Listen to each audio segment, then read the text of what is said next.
Hi, spoiler time. Hi, this sounds like my kind of website. You have a daughter, but you've lost a lot of time.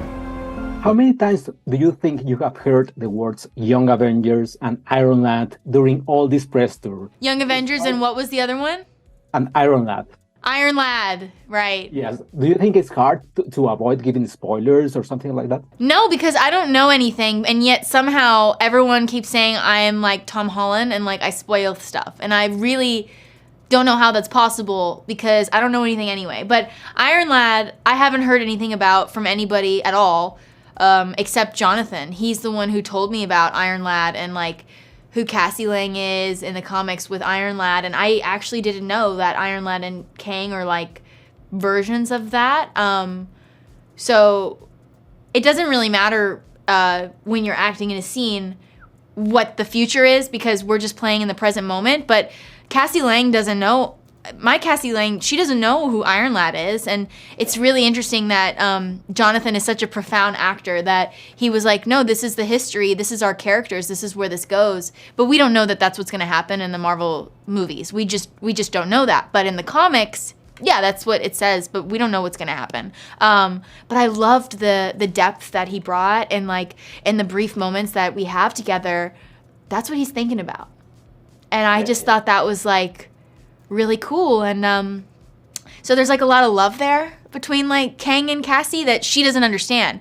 But I did feel, Jonathan is such a great actor that I did feel it. You know, my character doesn't know why she feels that, but there's a vulnerability there, there's a connection, there's a deep connection.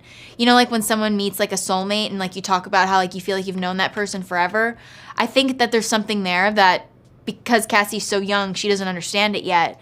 But it was definitely something we thought about, but we have no idea. Like, it doesn't matter where it goes, but I do know as an actor, it's so fascinating to have all that knowledge about your character right in front of you and this encyclopedia of this person who's really still being written.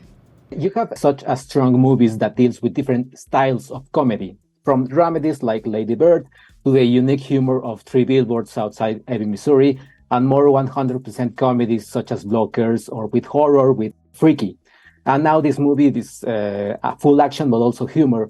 With your expertise on the subject, what do you think of the use of comedy in the superhero genre? Because some people think that superhero needs to be dark and serious because it's saving the world and stuff. Well, thank you so much. I don't know about the genres. I think I just get lucky sometimes, and I feel like you say no to things, and I kind of open to everything, and this one just kind of fell out of the sky. Really felt perfect. You know, I've always wanted to be a superhero, but Ant-Man is kind of the perfect superhero movie for me to be a part of because Cassie Lang is like Ant-Man. She's a regular girl, just like him. He's like every man, every person, a regular guy who happens to be a superhero. And this movie has the levity, and it balances the stakes are so high in this movie, like unlike any other Ant-Man movie. And Paul Rudd just brings it in this movie. Wow. He goes from like funny Ant-Man to taking on Kang. You know what I mean? It's like a lot of levels to this. And my character is just funny. She's kind of a dork, just like me. Impatient, gets in her own way, but has a really big heart. And that gets her into a lot of trouble, which makes for a good comedy. You're sending a signal down to the quantum realm. Where are we? And this is Quantumania. If you have the chance to fight against any villain from the MCU, from Red Skull to Thanos, or even an anti-hero to like Winter Soldier or Loki, who would you choose and why? Probably Groot. I think I could take him. Big Groot or Baby Groot? Big Groot and Baby Groot, both sizes. Let's go. And finally, what will be your entrance theme song, like a wrestle, you know, like your co-star John Cena at the WWE? It would be WrestleMania! Which song do you choose? Oh, probably like Orange Soda by Baby Keem. Hey, my little baby low-key a flexer. 6 figs on the whip, that's a price tag. Without all the bad words. Okay, that's awesome, Kathryn. Thank you very much and happy birthday. Thank you. I spoiled so much. No.